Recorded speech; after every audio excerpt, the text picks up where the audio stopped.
LSS made a bevy of big announcements today on their 6th anniversary stream, not the least of which being the new and updated Silver Age ban list. And today we're going to talk about a bunch of decks that you should already put together in Silver Age and go try out, because this is going to be a fantastic new format to incorporate new players to the game and just to enjoy a little bit of cheap flesh and blood. First things first, do keep in mind that several of these heroes are already going to be built out in pre-constructed decks, and apparently these decks are going to come with a booster pack of some sort. And Chapter 1 and 2 of the Silver Age pre-constructed decks are going to hit stores February 13th, 2026.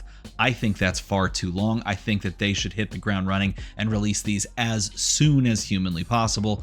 Personally, that's the way I think, but hey, what do I know? Maybe, they needed more time in the pipeline. Either way, February 13th, 2026, you can get your hand on pre-cons. But the cool thing about this format is that these decks are so cheap and easy to put together. $10 to $20 is all you really need per deck. Now, alongside the announcement of those pre-constructed decks, they updated the ban list for this format, and there are some really good changes to this. For those that don't know, I have been playing a good bit of this format. I'm a huge fan of fast, fun, flesh and blood, and Blitz obviously scratched that itch for me. I'm very sad to see it go. Silver Age, in a similar way, does the same exact thing, and in fact, I do personally like it better than Commoner. I think it's a great middle ground between those two formats.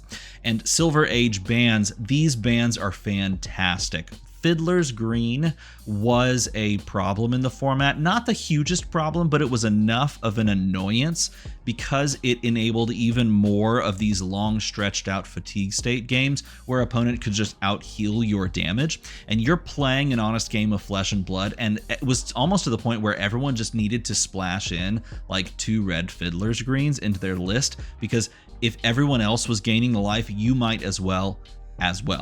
Is that how you say that? I don't know. That's you might as well. We'll go with that. And it was kind of taking up like slot 39 and 40 of a lot of different decks, because if you didn't have it, then the game could just go late and you're just kind of out of luck in that sense. So I was actually hugely a fan of Fiddler's Green going, because I had played my fair share of this format and saw it was kind of annoying. NIMBY is also a great hit. Hitting NIMBY is pretty fantastic to bring down the power level of Briar, who could really abuse playing 2 non-attack action cards, getting the embodiment of Lightning token, playing NIMBY, getting the Nimblism, playing the Nimblism, and blowing your face in, right? Because that was really stupid, and it was not very fun. Reality Refractor just needed to go in Commoner, and it needs to go here as well. I'm kind of sad that Old Knocker actually makes this list. I think that card is super cool, and there's a lot of heroes that can use it, but maybe it's the same exact argument as Fiddler's Green, where everybody just needed to basically play that because it's the tunic of the format. I don't think it matters that you have a tunic of this format, though, because the card is a common and it's so stinking cheap. And Honing Hood was pretty cracked in all of the Rangers. In fact, one of the Ranger decks that I'm going to show you here in a little bit, of course, abused Honing Hood like they all do. So with all of that taken into account, here's the updated ban list for those that have not been paying attention to Silver Age. You are losing Aether Ironweave, Goliath Gauntlet as a common generic piece, Heart and Crosstrap as well as a common generic piece. You're losing Honing Hood, Mask of Three Tails, Old Knocker, Ragamuffin's Hat, which is just painful, whatever. Reality Refractor, Rosetta Thorn, which, that card's crazy. Snapdragon Scalers, of course, Stubby Hammerers, Vest of the First Fist, because that card is also cracked in like common style formats. Waning Moon, because that card's cracked in half like Rosetta Thorn, and Zephyr Needle for the same reason. You also have in the actual deck card slots, you have all of the Aether Flares, Ball Lightnings, Belittles, Bonds of Ancestry, which I had to do a double take on because I forgot that Bonds of Ancestry was not a Majestic. I just was totally blown away by that. Count Your Blessings, because duh. Deadwood Dirge, and I think there might be more Runeblade stuff coming in the pipeline, though at common and rare, Runeblade isn't as good as it could be, as it has been in other formats, because you do lose some power losing those Majestics. Drone of Brutality, because Electromagnetic Somersaults, all of the Fate for Scenes, all of the Sink Belows, all of the Flick Flacks, Fiddler's Green, like we talked about, NIMBY, Plunder Run. I'm sad to see that one go, but it's been on the list before. It was on the list before, I should say, in Project Blue. Rake the Embers also makes total sense. Rootbound Carapace because it's just too much value. Seeds of Agony. All of the sigils because they don't want these games going super duper long, which I think is smart. Of course, the Vigorous Smash-Ups. Cash In, Rip. I'm not even gonna start. I'm not gonna start.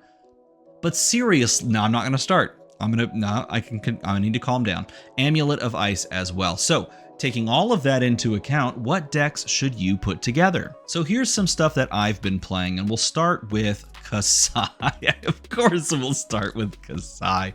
Kassai is pretty solid in this format. The fact that she has most of the tools at her disposal to still play fairly aggressively with a list like this means that you can do a lot in the format. And yes, you're wondering, okay, if I'm playing Kassai, what's the point? Why am I playing this version of Kassai, that can make 2 swords free versus the one that always has 1 sword free? And you can play both, but the benefit here is that gold token. Drawing a card in Flesh and Blood and going resource positive in doing so by pitching a blue is quite powerful. And then you're also getting free swords. And then you're also, if you're doing this off of draw swords or off of just cracking a gold, either way, you're also possibly getting a buff in the form of either the draw swords buff or drawing a card that will give you a buff. And so just because we don't have the payoff cards that you would see in a normal Kassai list in those Majestic slots, including her new Blood Follows Blade, you don't have any of those, you can still play a very measured, like mid-range game plan and then explode out of nowhere with aggression off of the back of Blade Runners, Stroke of Foresights, In the Swings, Iron Song Responses, and even Out for Blood, which is an interesting functional stand-in for Blade Flurry, right? The Majestic that you obviously can't play in this format.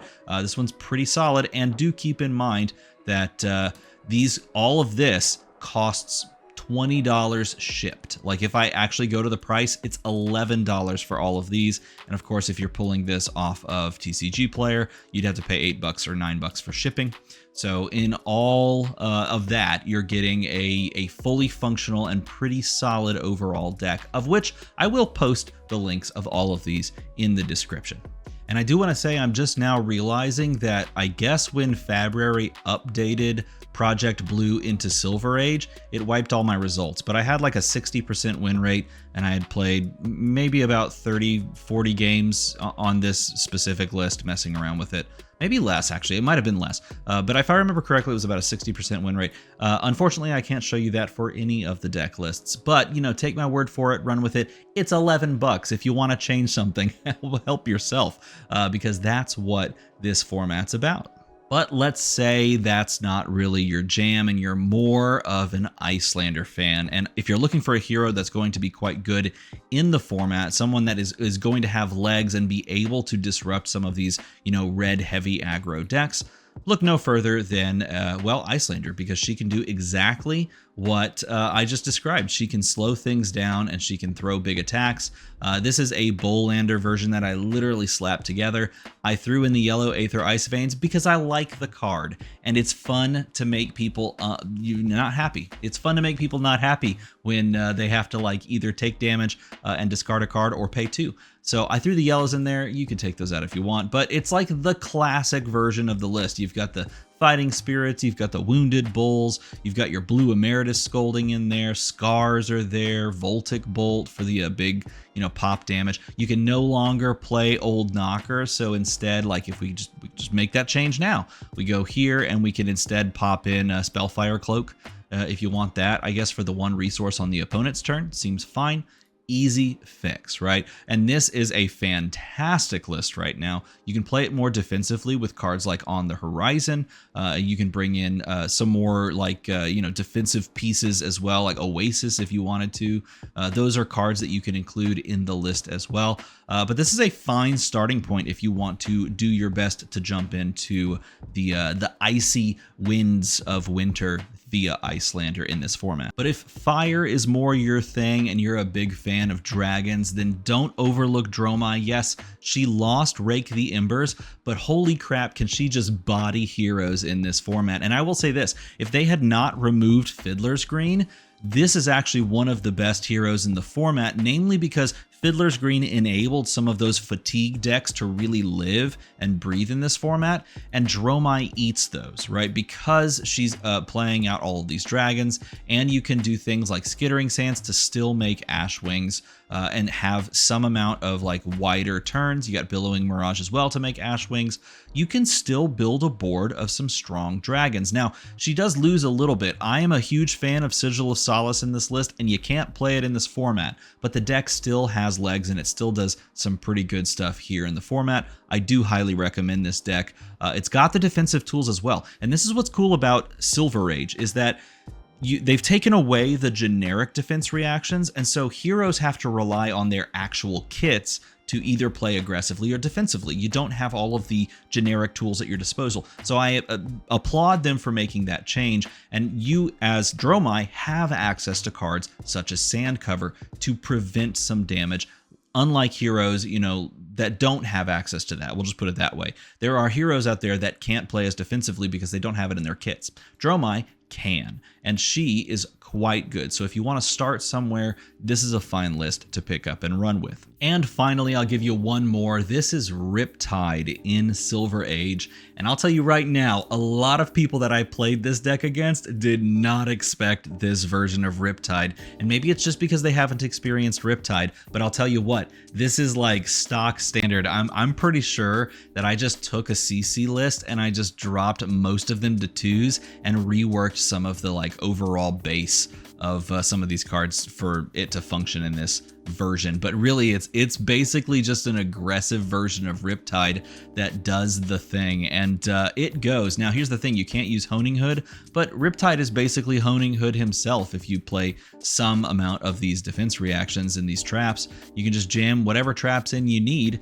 and you have access to all of them, which is so great. Now he may be a little bit weak to wizards, but keep in mind his kit gives him some amount of Arcane Barrier already. Now what would you do in place of Honing Hood? I don't know, maybe we would just drop that. We'll type head.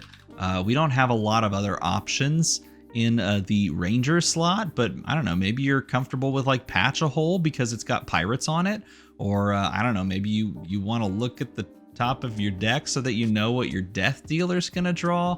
But most likely you'll probably end up on Blade Beckoner Helm because that's what everyone's gonna play in the format. This suite of equipment is so cracked in half in this format that everyone's just gonna play it. So I don't know, maybe you want to play something different, but it seems like it would just slot in rather nicely. So we'll just chuck that in there, and you can take this list as well. So the new era of Flesh and Blood is on the horizon. Silver Age is going to revolutionize the entry experience into this game in a way that is very smart and very well thought out. And hopefully this ban list is where it needs to be to start this process out. And I'm confident that LSS is going to be watching this very closely and putting a lot of time and effort into this, because this is their front-facing entry point program to bring players into the Flesh and Blood. And hopefully it does exactly that. Take these lists and run with them. And if you want more lists and you want me to show some of this off, please let me know what you want to see about Silver Age in the comments down below. And of course, if you enjoy this type of content, make the number go to the other number. As always, thanks for watching.